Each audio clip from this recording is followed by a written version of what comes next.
disciplining your child is way different in the 60s compared to the 2020s. Everyone has their own way of parenting their child, you know what I'm saying?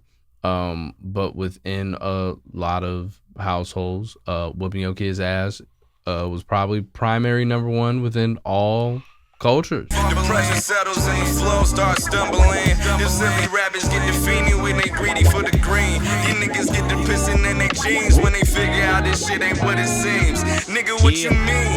You can be the dealer or the fiend. It don't matter, nigga, ain't no in between. We just tryna grind. Brody out here screaming Southside. I can't blame him, it's just part of our design. We just tryna shine. I'm just out here waiting on my time. Sipping on some coffee and some wine. Shout out to the Force and Grace, Basso Robles. Right. But the Goobs are back. is back. We're back. The Goobs is back. We're back. Hello. We're back. We are back. Yes. We are back. Welcome back to the Two Goobs Podcast. Two Goobs Podcast. You know what I'm saying? And I am King Ralph. And I am Rob Hayes, Bob Hayes, Skinny Hayes, Hayes. Birthday Hayes that just passed. Yeah, it was your So, you know, birthday. happy birthday to me. Twas a time. Twas a time. Yes, indeed. Yes, indeed. Yes, indeed. How you been, bro? I'm doing good, man. Yeah. Good. Yeah. Time. Feeling good. Okay.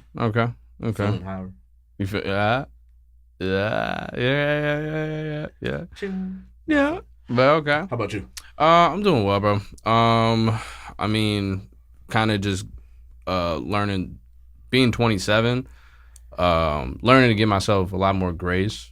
Mm-hmm. It's a lot of feats that I've accomplished within my life as of recent, to where it's like I don't need to hit the brakes, but I can sit back and kind of like revel within the successes that I've had in life. I'm very happy with where I'm at, but not satisfied enough. Got to keep going. So, but yeah, no, I'm doing well, man. I'm blessed. Just been working, staying busy, bro. Parlays flopping left and right. Music been writing it left to right. Cause you know that's how you write. I can't like I keep writing as I go. You know what I mean? I can't make this shit up. But everything is good. Everything is good, man. We got a great show for y'all today. Yeah. You wanna do the same thing? How we run down everything? Oh yeah. So in today's episode, we just came back from a trip to California. Just came back from Cali. It was his birthday over the weekend. Yes. So how was the trip? How are you feeling? Yes. Topic 1. We're gonna get into a little sports betting. See what are some of these flops? What if you hit over the last couple weeks? Okay. Or at least the last week. Okay. If you hit anything. Breaking generational curses is a new segment I want to start doing. But specifically, we're gonna talk about Joe Jackson. Okay. How he whooped them kids to success. Okay. Do we celebrate our elders enough? Because I seen this chick over the weekend. She was going viral because she said that Jay-Z was washed. And I just think at a certain point, like, rock legends be performing till 83. And nobody says them niggas is too old. Okay. But when it comes to, like, rappers, it's like once you hit 40, you're too old to be rapping. Oh, okay. So do we celebrate our elders enough? Okay. You with it or hell no? New All segment. right. You with it or hell no? A lot of new segments. Pretty much I'm gonna yell out. I'm gonna not yell out something, but I'm gonna say something like a subject matter. Okay. You with it or hell no? Okay. Are we going too far with prom dresses and prom celebrations? And then, have you heard of the virus ship? Okay. And thoughts about that. It's a Okay. crazy situation. It is nuts. But I'll break it down when we get into it. So first one, off tip. You've already kind of spoke on some of it, but all in all, on the weekend, how was the trip? How was your birthday? 10 out of 10, man. I mean, how we started it, I think all of you guys were off. I'm the only one that worked. I got off at 3, came home. came home, you know what I'm saying, and saw a little Kia Soul out on the driveway. I was like, okay. I was like, all right, let's roll it. Never been in a Kia Soul before, so I was like, all right, road trip. Little could. Look, and we named this car, and we named this car Lil Could. Yeah, for the engine that could. For the engine that could, because it gave us everything it had, getting us there and back. All we needed was 550 miles. That is all we needed to get to Cali, to Universal, to the hotel, and back home. That's all we need is 550 We stretched it a little bit by miles. going down to San Diego, too. Just a bit. Because that was an extra 100 miles. We can round up to 6. Yeah. We can round up to 6. It was, we ended up doing 800 miles. Yeah.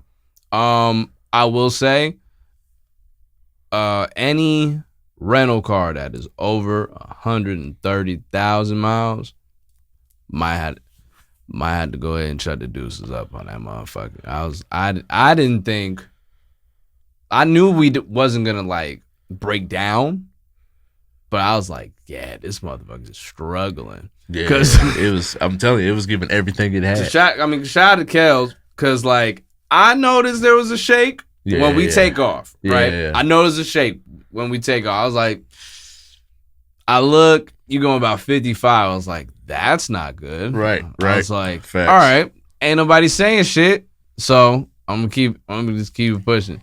Then it happened more, and Kels was like, you don't feel that? She's like, is the car shaking? It was like, yeah. So Like, yeah, it's shaking. we go ahead and pull over. We let the Turo driver, the Turo owner know that, hey, your car is fucking up. Okay, I'm not the one that did the Turo, so but your car was fucking up. You should never have this goddamn car on Turo, bro. This shit was wild. So we shaking on the road. We stop. We let the person know. They I ain't gonna lie. They might have capped. They might have capped and said, "Oh, we take this to California many a times." Yeah, motherfucker. It feel like you take this car to Cali many of times. Yeah. It was a lot. It was a lot, like all the way down to how much it shook. Then I tried to start the car and the ignition got stuck. Bruh. Then I get all the way back. I'm literally getting gas and vacuuming the car. I run inside to grab an air freshener. I come back. Car will start and then turn off. And I'm looking. I'm like, the battery symbol pops up. I'm like, bro, come on. I literally was like, God, I just need to get across the street. Nigga. And then the car turned back on. I drove that bitch over there, got hella quick, and was like, nah, I took my pictures, let Buddy know. And then was like, all right, I'll wait. I was like, I definitely went over the amount of miles, so I'll wait for the invoice, and then we'll be all good. It's all good. But just know, for all my Turo users, if you see a Kia Soul that's a little gray but it's a little green, don't drive that motherfucker. I don't give a fuck. I didn't pay for the motherfucker Turo. So with that, don't pick that Kia Soul. You're not gonna get there and back. You're not gonna. You better have AAA on the side, just because it's gonna be a bumpy ride. But all in all, the trip was cool. We get there. We was in Pasadena. Pasadena's real bougie. Like if a nigga 5 minutes from an Aloe, we're in good hands. I feel like we're in a place where it's like, oh, I don't have to clutch my pearls. Yeah, you know? I felt that. I remember one time I went there. I went to the restaurant where Cardi B and Keith Lee did they collab. It was like a smash burger spot. Okay.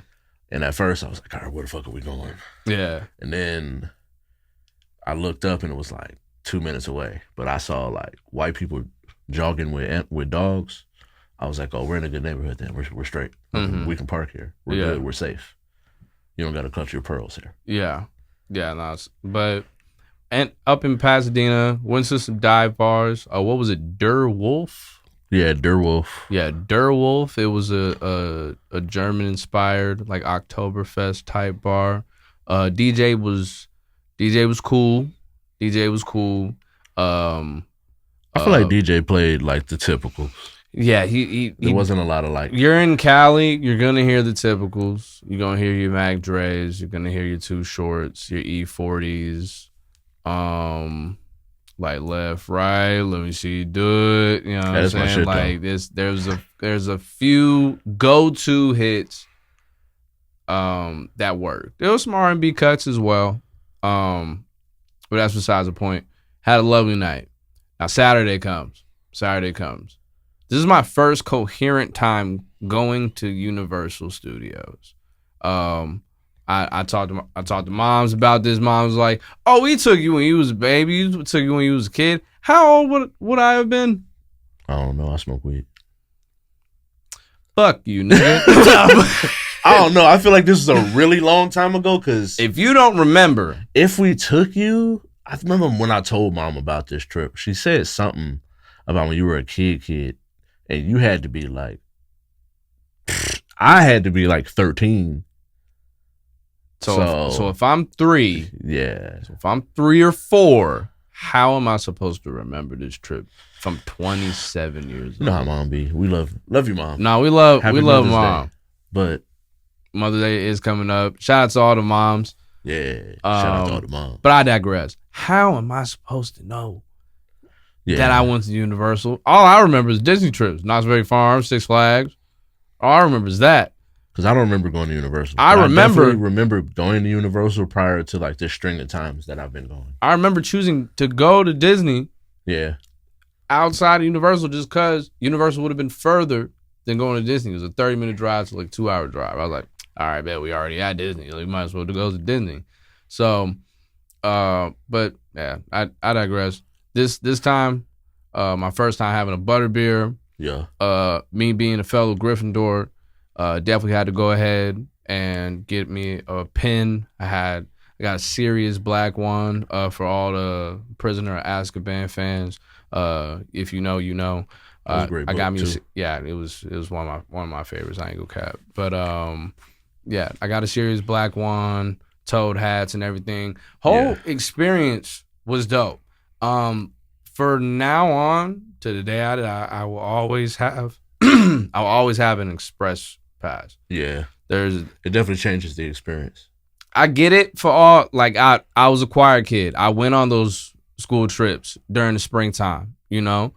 That should be the only time that you have a regular standard ticket going to any parks. Yeah. Is if you're in school or if you went and you did not pay for this ticket. But if you're paying for this ticket and you don't get Express Pass, you're doing yourself a disservice. Niggas gonna be waiting in line for like 3 hours. You're only gonna get on like 2 rides. You're gonna be there for 6 hours. Felt like you ain't do shit. Now you hungry. Now you upset. Because we was really only there for 7 hours. Yeah, and we did everything. I feel like we did everything. There was one that was close to the entrance that we didn't do. Oh. And I don't remember exactly which one that was, but it was more of like a maze. Oh. Okay. Yeah. I think it was a maze.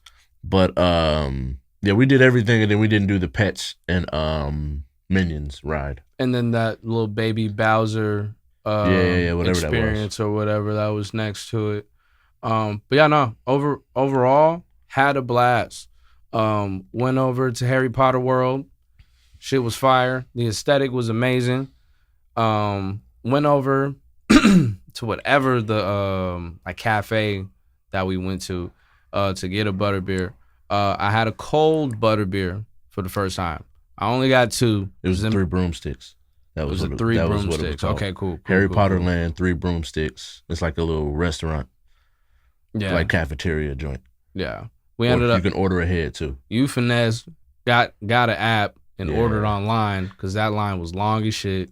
On God. And we ended up picking up the food, got a Butterbeer, and first one was cold. Second one was frozen. I have my opinions about that. Which do you prefer? In hindsight, I prefer the cold one because taste. Yeah, the taste is better.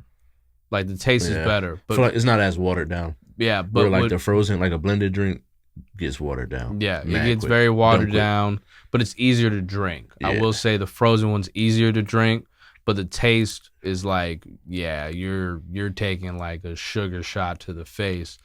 And the Just- one on the rocks has like a foam on it. yeah.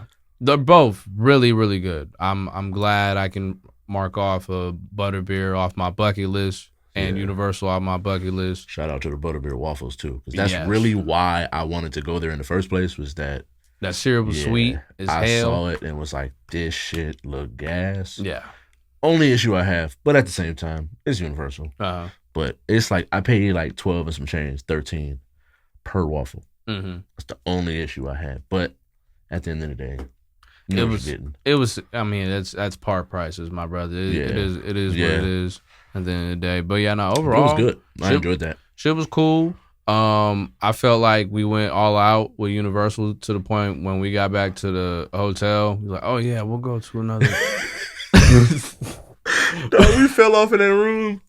Fell off in that bed. It was like, yeah. Yeah, like my So, dog. like- This is the first birthday that like I've had my festivities for the day, and then I get back home, or if I get back to the hotel, and I tell my friends this all the time: if you better catch me out. Yeah. That's it.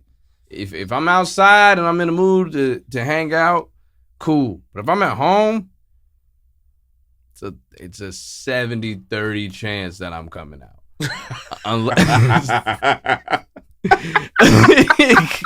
I felt that one. I'm just saying, bro. It's Yeah. like I tell people all the time, if you let me get home, it's a wrap. I'm know just not saying, coming I'm back. in the comforts of my own space. I have everything that I could want, and I got my shows. Yeah. I can got watch. weed. I can watch whatever. I can watch whatever. Eat, Yeah. cook, whatever. Yeah. Just Yeah. chill. But if I'm out and you my dog, I'm coming out. I'm coming out. Everybody who know me know that.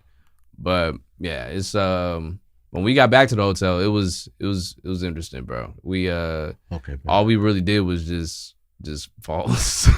All we did was fall asleep. Yeah. I started watching Invincible. How long? How far are you into it?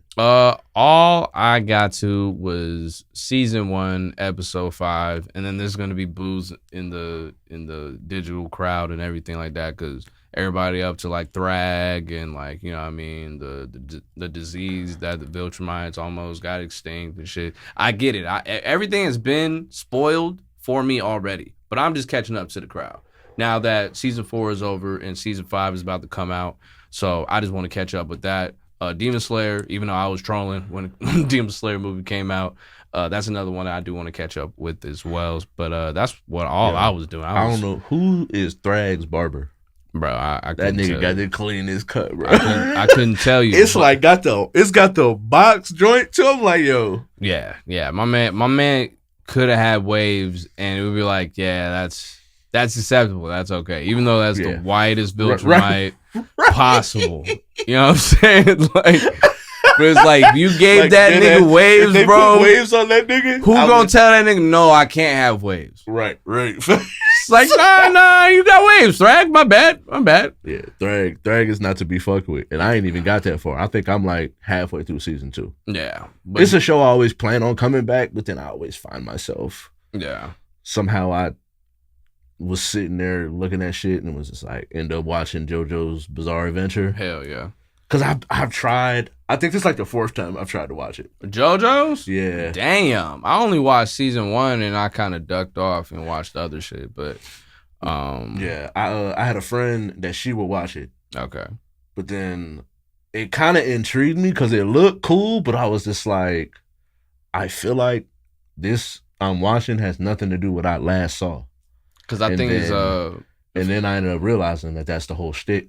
it's Is that it's like season 1 is one world, then season 2 is a whole nother, like it's like 50 years later, it's a different thing. and yeah. then season 3 is like in Egypt. So I'm just like, all right, They low key don't have anything to do with each other. yeah. The only thing is that you got to watch in order to really understand what's happening. You got to watch season 1. Yeah. So as long as you get through season 1, then you can kind of watch anywhere else in it. And But I fuck with it though. I'm actually Yeah. kind of happy that I got with that one. Shout out to Dio in season 1 with the famous quote, "Goodbye, JoJo." Oh, yo, that nigga in the hook, not the hook, but the intro song. Oh He yeah, was singing. Yeah. JoJo. my All man right, was going all right. stupid. All right, Oh yeah, before we get to the next topic, what yeah. kind of wine are we doing? I got a Cabernet. I remember last episode we did get a Cabernet. rosé. Rose. You know what I'm saying? We did get a rosé, so we switching up. We're going to the dark side this time. Got this one. It was supposed to be like a $60 cab. $60. It's spring break. Not really spring break, but it's springtime. So this was spring sale. Okay. So this was for the 25, but this is usually 65. Damn, that's crazy. Yeah, 25, but usually 65. Definitely Force the and most Grace. expensive bottle I've ever knowingly drank. You know what I'm saying? From Paso Robles. And with this one, it is a pretty good blend. It's a berry and grape mix. So with that, it's more so a sweeter cab. I'm not sure if this is gonna be a dry or a wet cab, but I do like this. I'm just getting all the ASMR for you guys right now. Yeah, here. But yeah, no. So saw this Yeah. and felt like getting a cab. You know what I mean? Where'd you grab it from? Pause. Got it from Lee's Liquor, man. Lee's, shout out to Lee's. Liquor. R.I.P. That whole situation is the craziest shit. R.I.P. to Mr. Lee, dog. I appreciate you, my boy. Shout out to Force and Grace. Smells great. Smells lovely. That's what is it? It's called Force and Grace? Force and Grace. All right. Yes. All right. Cheers. Cheers, bruv.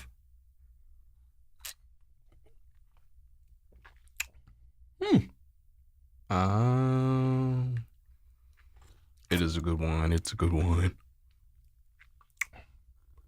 It's like on the back end, it's definitely got some oomph. On the back end. On the back end. On the back It's end. smooth on the front end. Fruity. I can taste the berries. It's not that dry. It's not. Like it's like a little bit, I'm exaggerating. but not a whole lot. Yeah, it's more like it's more smooth. Yeah. It's more smooth. I like this one. Yeah. Good shit, bro. Yeah. You know what I mean? I pick them out. Pick them out. This might be the best one. So far, taste wise, yes. Cause the ones you had were like very sweet, but they got the job done because they were strong. Yeah. I Party will wines. say that Whispering Angel, if it was cold, might have competed, but Yeah. 'Cause that was the one we didn't get a chance to try it. yeah, no, we went straight to it. And Whispering Angel to the face, warm is very, very strong. But what else All we right, got? so we had some bets. Oh fuck! All right. You got your bets? Yeah. All 'Cause right. you're Mr. Player Bets himself over here. Yeah. I mean, I'm only 1 year in the game, so and it was like my very first parlay. I hit a 11 leg parlay. Still got the screenshot to this day. Hit it first bet ever. At that point, never stopped since. A lot of people think it's an issue. He's addicted.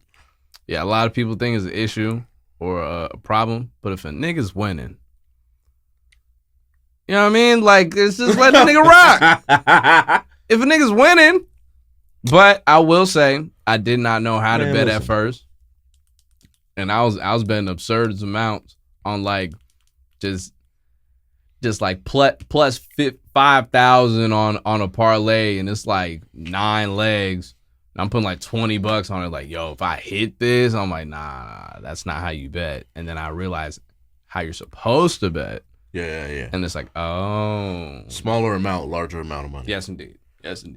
But since we're in Nevada, you know what I mean, casinos is a little strict compared to other places. I mean, we were in California, so we was using Prize Picks.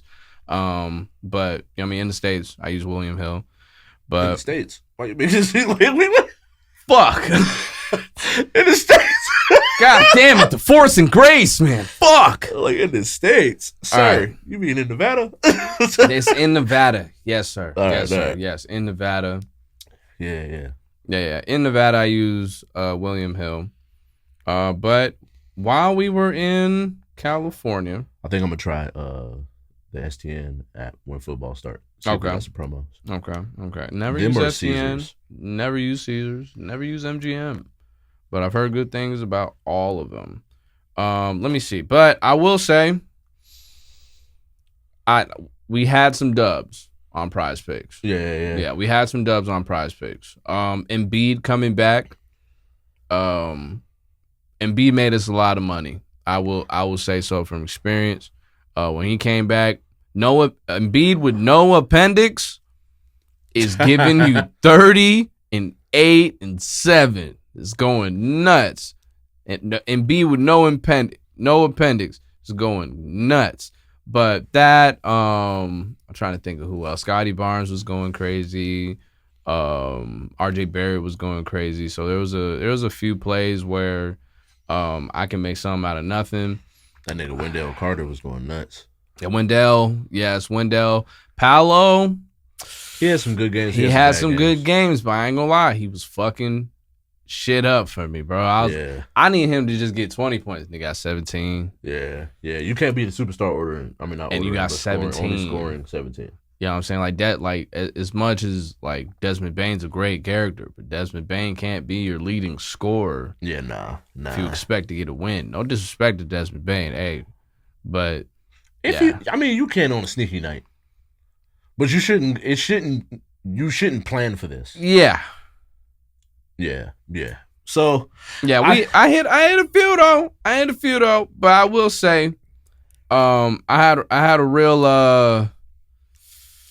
I ain't gonna lie, bro. I had a real I'm trying to see if I can. Let's say if Andre Drummond was shooting threes, I had like a 3 for 15 type of weekend. Yeah. Out of everything that we did bet, I bet about 15 times, and the 3 were big wins.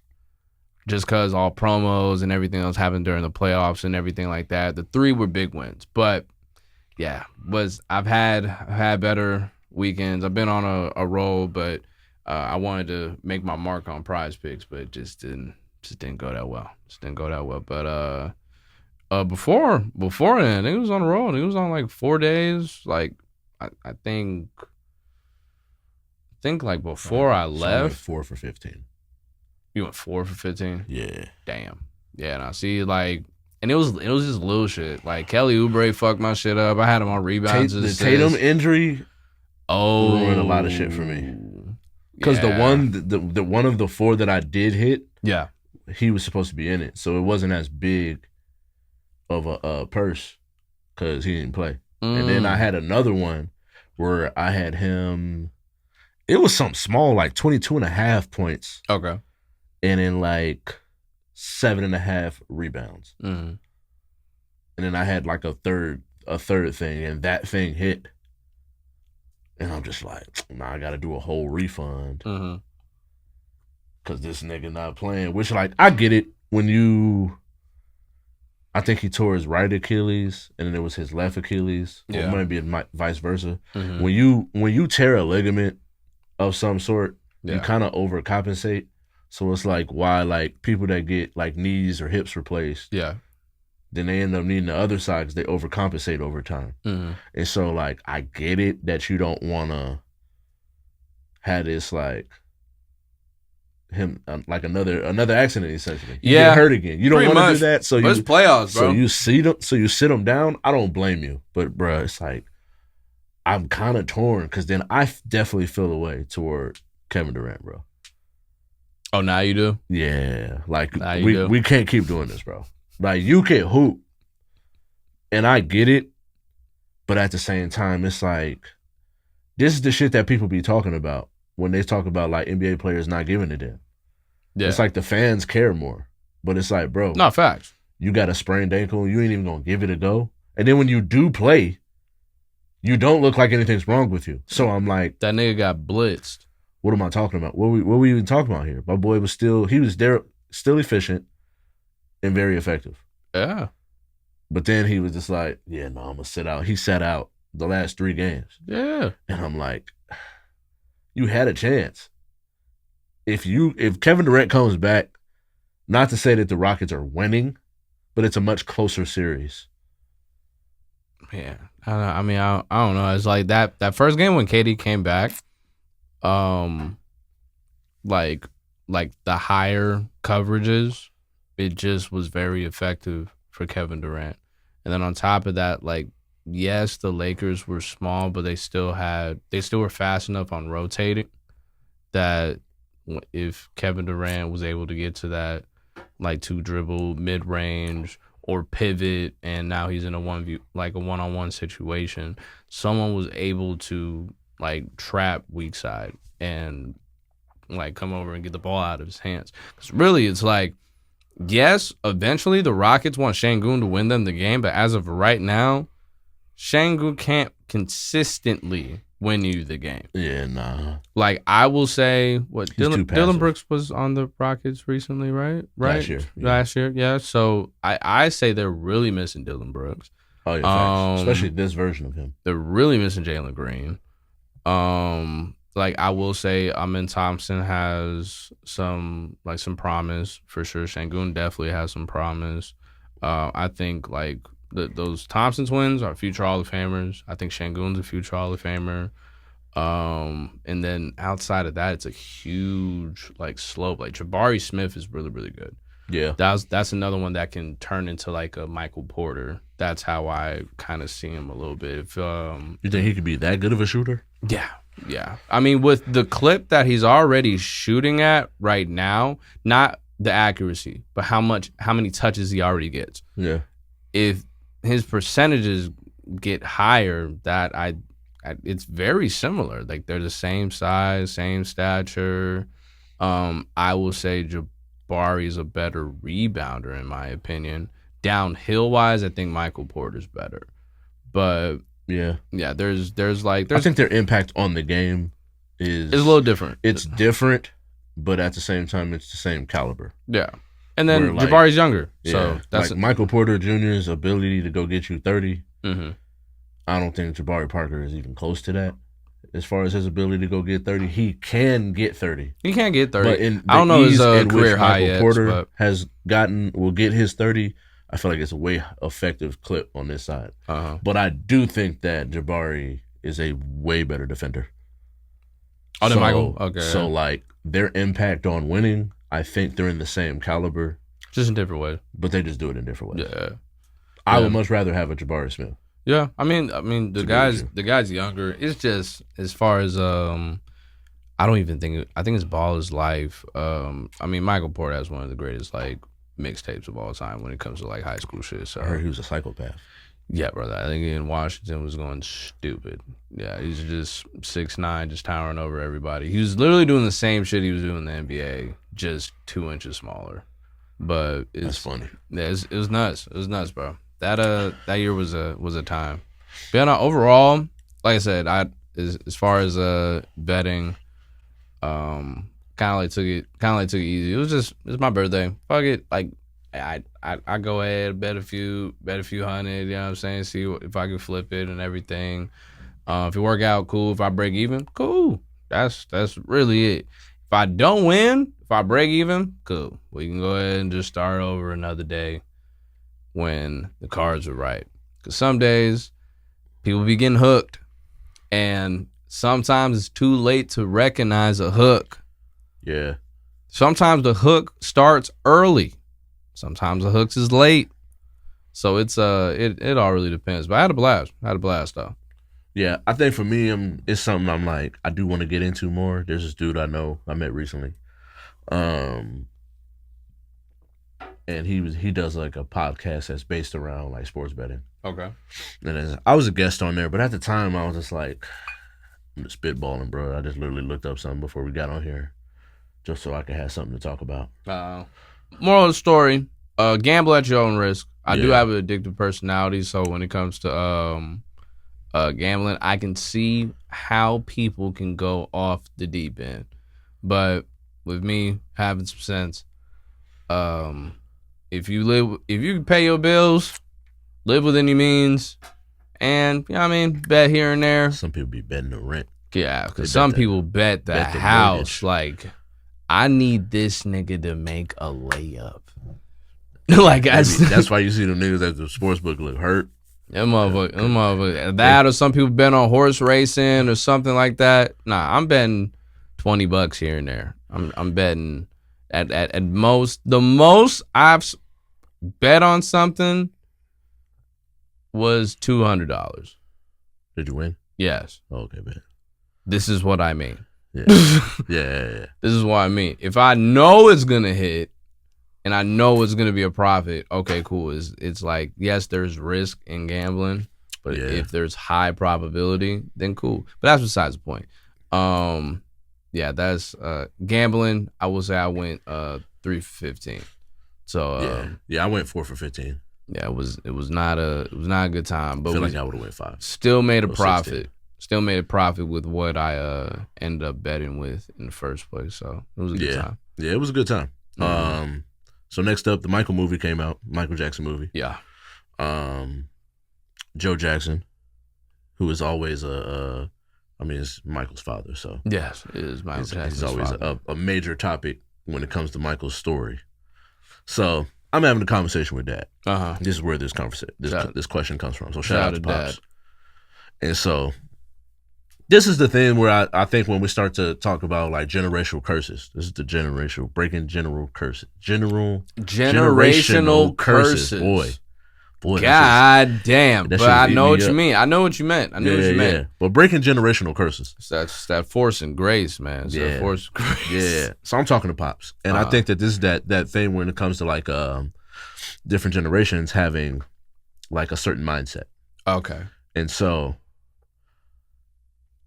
pretty much Pops is saying without Joe, them Jacksons don't get to where they at. But then I'm just like, there's a reason why them niggas hate this nigga, dog, or hated because he has passed. Is a very true thing, but I think 2 things can be true. But continue. And so I'm just like, essentially, like that's the conundrum here is, like, to what degree here? It's like that man was abusing people, but also, like as a father, people will be like, well, that's still your dad, and I'm just like, yeah, but he was a menace. Yeah, like, okay, so there's a couple things here, especially with this. I will say that, like, we kind of like attacked this like earlier with like certain topics in past episodes where you shouldn't judge based off of times. You shouldn't like disciplining your kids in, what was it? I mean, when was Michael born? In the 60s? I think he was born in the 50s, but his child years was in the 60s. Yeah, so his child years was in the 60s. Right.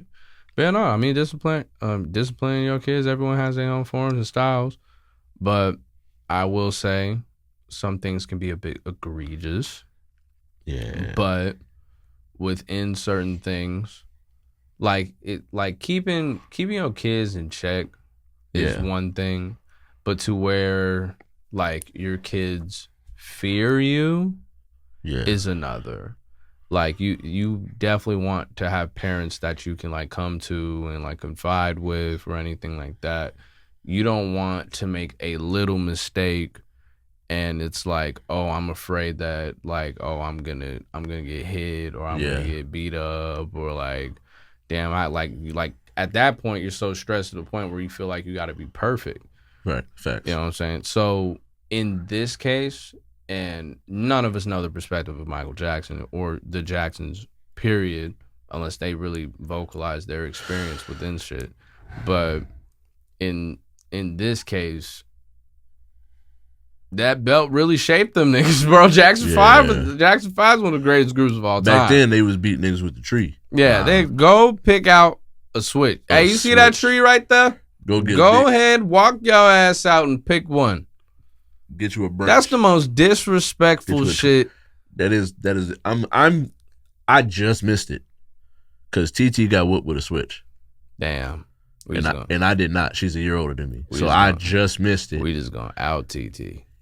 Well, they don't know who TT is. It's okay. Yeah, shout out to TT, though. Shout out to TT. TT got whooped with that switch, though. Yeah. But also, I just think that, like, when we had these conversations, I think, even for certain times, I feel like what he did was abusive.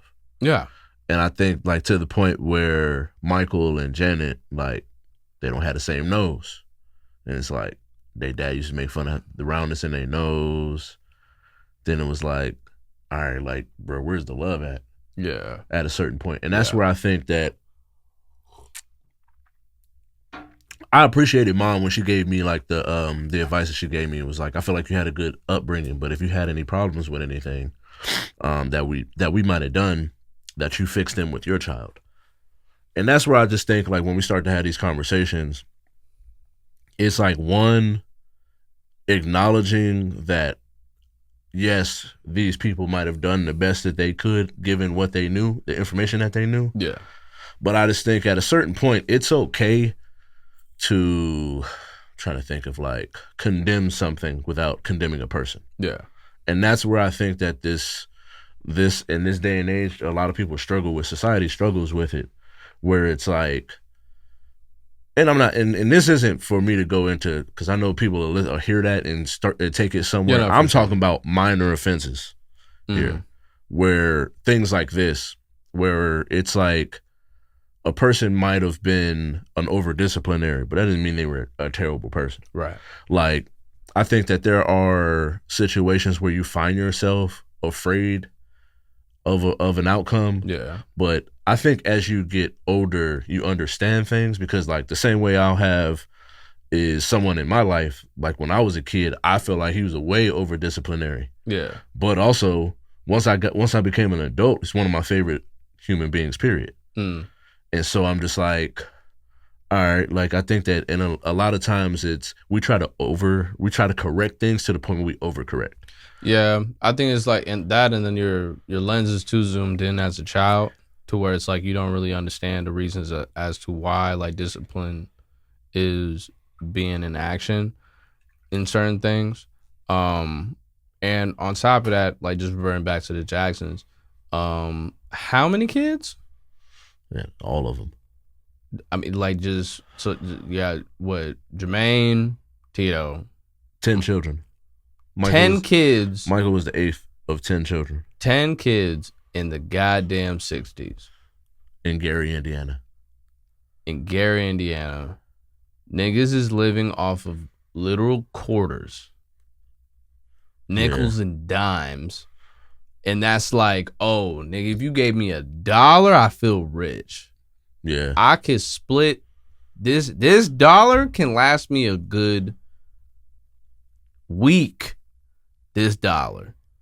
So it's like it's as far as times, having 10 kids, and especially around the times, if you know Gary, Indiana, or if you know Chicago within the social political cases that happened in the 60s and 50s, late 50s to be exact, it's you kind of have to make sure your kids don't go down destruction. Yeah. So it's a double-edged sword when it comes to overly disciplining your children to the point where they resent you, or to the point where they fear you. Right. But it's just, which at that point, which do you want? Do you want a world where ignorance is bliss, and the very little mistake that you make for not knowing what to do in that moment, or not having the sense or the like an elder to put you on a game that, like, yeah, you shouldn't be doing that. Right. Your life might be tricked off just because of a minor mistake, just because of some shit that you wasn't put onto. Like, discipline is gonna rectify all that shit. But if you have a parent that's like, yeah, motherfuckers gonna let off the leash a little bit when it comes to parenting, but we see the effects of when a parent is not present to when a parent is present. Yeah. So within that, it's the antics, it's the behavior, it's the triggers, the mentalities that someone keeps, or the chip on their shoulder. Like, those define a person, and it takes a minute for grown folks especially. I mean, like as far as like our elders, like there's a lot of people that can't shake the pride and the ego of certain things of how they've been wronged in the past, and it's like, no, I'm gonna go about life this way because of how life has treated me. Right. And it's like, you can definitely change that, but at this point, if ignorance is bliss in this case, and you want to just remain complacent in this comfortable bubble that you got going on, just because you understand, if I go outside of this bubble, I can potentially be hurt again. Like, knowing that without inviting anything positive is like, I don't know, it's just it's kind of just dulls somebody's like spectrum of things when it comes to how you can perceive the world. Because a lot of people just perceive the world in a very, very negative way, just because of product of being in your environment. I think at a certain time, though, or at a certain point, to kind of transition into the next one, I think that's where the divide comes from, though, is older people's unwillingness to accept new ways of thinking. It's like you got to continuously be updating your software and hardware. Yeah. And I think that when we get to a point of like, and to transition into like the divide between young people and their elders. Yeah. It's like people that are older have this mindset that young people don't know nothing. They don't need to listen to them for nothing. Yeah. But I think that even like, just like from work, I've learned that although there is a hierarchy within certain things, the store manager, assistant manager, shift leads, and team members, like a team member can give a great idea, and it doesn't matter what a person's status is to be able to use things from people. And so I think that when we start to have these conversations, it's like, I think the divide, and there is a problem to where we don't celebrate our elders the way that we should. I think that there is this whole like auntie conversation where it's like you're making it like, oh yeah, you're an aunt, like it's a bad thing to be older. And it's like, we don't learn nothing without having elders. And so to go into it, it was a viral video I seen. I forgot the young lady who it was or where or what I saw it on. I don't know I think it was a podcast, but pretty much she was being asked about that. The conversation was about Jay-Z, and then she eventually got to a point where she was saying Jay-Z washed up. He washed, and it's like, it made me think about like how many older rock people I see. It's like they be in their 80s, 70s, and nobody's saying anything. People of that culture look at that as like, oh, I still got to go see Guns N' Roses and whatever. Yeah. And it's just like, no disrespect to them in no way, shape, or form, but like, it's like when it comes to rappers, it's like the moment you're over this age or what is not considered good young music, because like Drake is, if he ain't 40, he damn near 40, and he still makes music that young people want to listen to. So it's like this. It's not that it's everyone, but if you have a certain content matter, people look at that as unk music, or it's like, why are we still doing this? And it's like, I think that that's a lot of where that divide comes from, is what I was just talking about, is like older people discrediting and discounting anything young people got to say, just for the sake of being older. So now we've gotten to this point where now they're holding that resentment. But then it's like, to be able to acknowledge like, hey, I might have, the way I was going about this might not have been the best way. And that's why I think like when you have good people, good older, like good OGs and whatnot, I'm thankful that like I always hung out with like mom, dad, and they friends, or like I had older friends, because I just always saw life from like a different lens than people at my age range.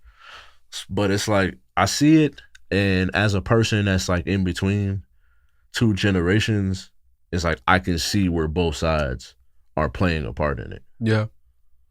Because I think too often it's like young people are definitely discrediting older people, even down to like sports and music. It's like they're always like, man, that old shit, or like they playing plumbers. Jordan was playing, his competition was plumbers. Like even to the point where I seen them trying to say that like who KG, Kobe, and Tim Duncan played against weren't as good as the players that's playing today. And so yeah, that's kind of crazy. That's where like I do think that like when you hear the other side, it's like, oh well, they's too soft. They couldn't play in this era, and it's like, all right, like I get it. We got pride for the era in which we come from and the way that we do things. Yeah. But at some point, you do got to realize that you need a little bit of both. Yeah, just a bit. Like two things can be right. Yeah. When it comes to like, like I will say, Jordan's era, niggas was just hacking. If we keep it in a buck, there was no handshakes. So it was a more physical play of basketball when it came down to the Jordan era of things. Even the Magic Bird era before Jordan gets on the scene. The Dr. J's of the time, and you know what I mean, was it George Gervin's of the times at that time? Iceman. You know what I'm saying? Like you have a more physical sense of basketball. And I feel like everything was just more physical because like football was like, bro, they was damn near killing people out there. Yeah. In the 70s, 80s. Yeah, like in certain cases in the 2000s, watching football, there's certain like people like come across the middle, quick slants, or just like a quick in or like a quick out, and you get caught by a zone. Yeah. And like at that point, that shit should be illegal. Let's just keep it a rack. Let's just keep it a rack. You shouldn't just incapacitate your teammate. Though. I mean, you shouldn't just incapacitate your opponent. Yeah. And it's like, oh, that was a good football play. Nah, you should go for the ball. You should go for the ball instead of this just being a gladiator scene. And I think for their safety, I completely understand. But that fear alone, that you can get hit like that, it changes the game. This is true. That's why I hate when people start having these conversations about era, specifically football too, because like both of them, the game is different. Yeah. But football, like Tyreek Hill, like the Smitty, them niggas is getting killed. They're 160, 170 pounds soaking wet. Tyreek Hill is a little bit more built. Like he's more stocky. But he's getting smacked. If Devontae Smith was in the 2000s. That nigga was in the 80s. We saw it with Ocho. Yeah, Ocho wasn't getting hit like that though. Ocho wasn't getting hit like that, but when he was did, too straight of foot. But yeah, when he did, there's a video he's been laid out before. Yeah, he got rocked. But to get back to it, I think that in the end, I think that we gotta start celebrating our elders and why, because eventually it's like it keeps the culture moving. We can't be screaming culture, gatekeep, and then treat our legends like shit. Yeah, I mean, I just went back and listened to Blueprint when it came to Jay-Z, just on a drive, like just either on the way to work or on the way home. Just went through all of Blueprint, and it's like, you can't really tell me this dude is washed. And on top of that, I believe Jay Electronica's first debut album is A Written Testimony, right, with Jay-Z. I really like that project. So as far as recent Jay-Z, like I think that is the most recent Jay-Z outside of like God Did and other features, and then really it. That and he's done a few features, but as far as like full length projects, I mean that's probably the closest you can get to outside of 444. Jay was great. Love the album, and I mean Jay Electronica, not Jay-Z, but that was damn near a Jay-Z album, and you just happened to be on the album. Or it was just a collab album, but that is a flex to be like, my first album, Jay-Z's on that motherfucker. Facts. So that just shows how much juice you got. Yeah, pretty much. But hey, props to. I do plan on going to Jay Electronica. Apparently, he's got another date because I missed him in April, And Oh yeah, I heard about that. he's supposed to be coming out in July. So yeah, I'll definitely come back. Yeah, To, see Jay real quick, but I do want to see him. yeah, I think that like when we, the one thing though I would say is, I think sometimes, and I'm not saying this to discredit him. I just think it's more so like my opinion of it in the most respectful way is like older. Like if it's not more modern, or if you're not able to like, I don't know, there's some flows I just can't get jiggy with. Like what? Like Ice Cube, the last album that he put out, I'm just like, the way you rapping, I just can't get jiggy with it at the age that I'm at now. Okay. I was like, I still think that when it comes to like, it's like regional music. Yeah, it's definitely regional music. I think when it comes to like Ice Cube, I still put him in a category of like one of three people as far as like top three in the West. But right now, you putting out music, I'm just not here for it, my boy. But I gave it a listen. But then there's some people that got like Clips. Them niggas about to be 50.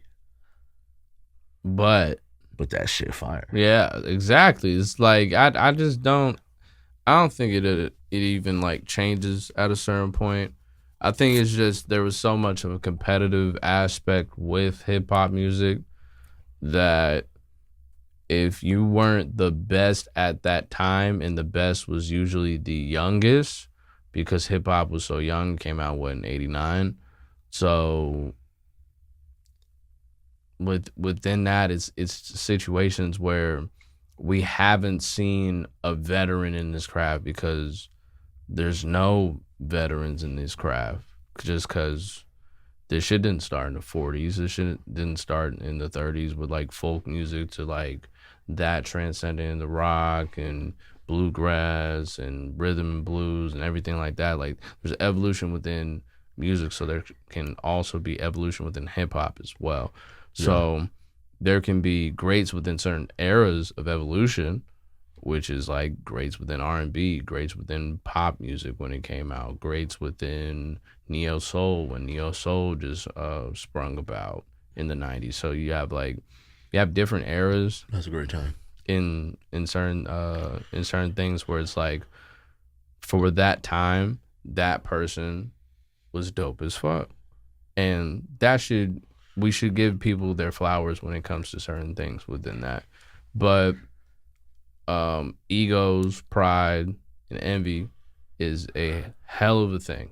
So within this, if those walls are still up, then we ain't never really gonna progress as far as elders when it comes to niggas my age or younger, or people our parents' age and older when it comes to certain things. Because it's like we're so used to a time where it's like, okay, well, we're already doing this fast as hell, faster than y'all was doing it, and we're doing it at a faster clip. So it's like, yes, we can understand a time like is like back in Mobb Deep days, or just back in like certain times where shit was recorded on tape.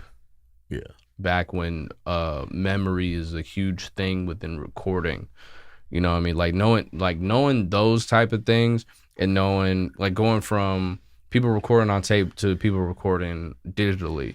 It's like, yes, digitally you can get a lot more work done, but it's a time capsule. It's the grittiness, it's the authenticity within recording on tape. Like it's something that can't be replicated. That's the thing. So within this, I think that's just like the disconnect within eras. But I mean, within certain like eras, like there's still goofies in every area. Yeah. That's how I see it. So within our parents' era, there's goofies around then. There's goofies within my age. You're a grown ass goofy. You know what I'm saying? It's like at that grown ass goofy. Yeah. at that point, it's like no era supersedes the other. It's just an era. Like it's just times. Yeah. Somebody was just great for that time. I think that like it all leads it's a story that's being told. Yeah. And it's like you need every era to tell that story. It's like I hate when people be like, "Oh, there's no good R&B music or there's no good hip hop," and it's just like, no, you just don't. You're just lazy, and you're used to being spoon fed your music. The one thing I will say is that if you go back through times, typically the best artists were on the radio. At a certain point, that changed. Yeah. To where now it's the worst it's ever been.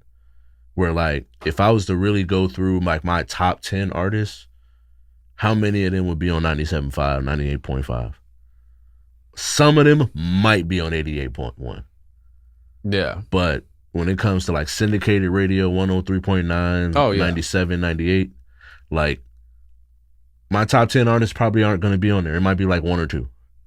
Mm-hmm. But like, I think that now more than ever, you got to go look for it. Yeah. Where the artists we're being spoon fed aren't the artists that we, most people will want to listen to. Not most people. I would say there's a section of people who would make that complaint that those people not what they want to listen to.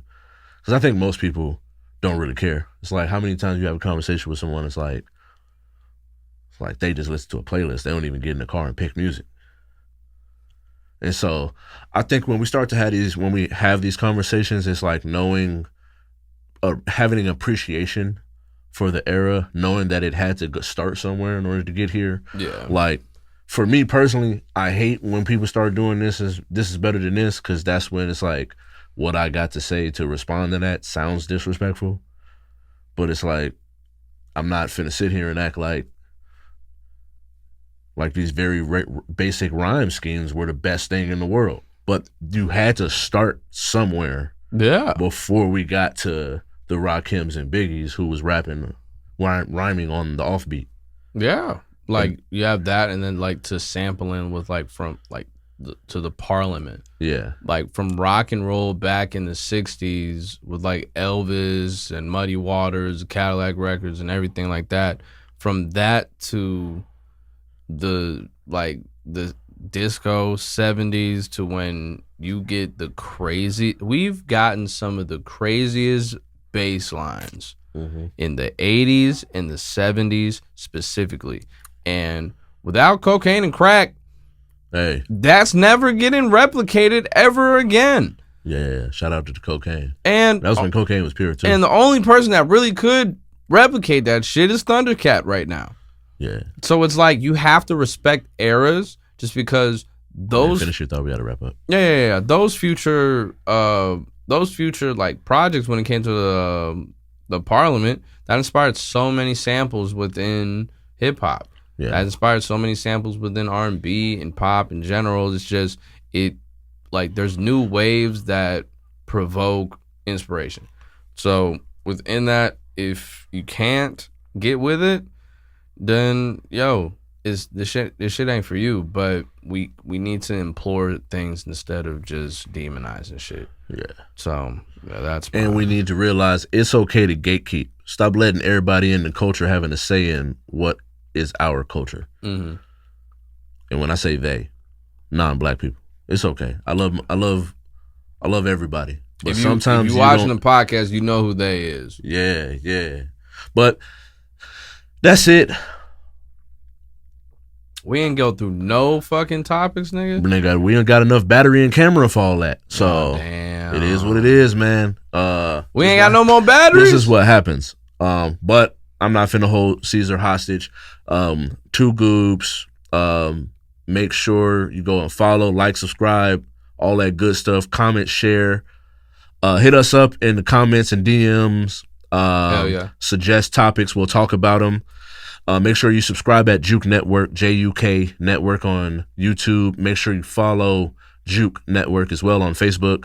And then you can follow me at KYNGRALPH on Threads, TikTok, Twitch, at an _ for X or Twitter. And then you can also follow me at Felicia Lil Baby on pretty much Twitter, Instagram, You got Facebook as well, and then TikTok is Robert Hayes 76 with a TH at the end. As far as Felicia Lil Baby, FELICIA LILBABY. Or just type in Robert Hayes and I'll be the first nigga to pop up because ain't no other nigga like me. But hey. And follow at 2_Goobs. I'm going to get his wine. I'm going to give it a 9.5. This was some good ass wine. This was a really good wine. This is honestly, as far as all the cabs, because quality of cabs, I have not extended my range within Cabernets. I stay within a $20 range, a $10 range. You stick with the Joshes, you stick with the Apothics. But as far as a Cabernet, this isn't a dry Cabernet. This is very tolerable. It has hints of berries, has hints of dark chocolate within this. It's a dope one. It's a dope one. Force and Grace. Get it during the springtime. Get it during the springtime because right now it's 25. This bottle is usually 65. So within one, Force and Grace. Paso Robles is a 2021 Cabernet. So this shit is fire. All right, we're gonna get up out of here. Thanks for watching. Peace out. Deuces.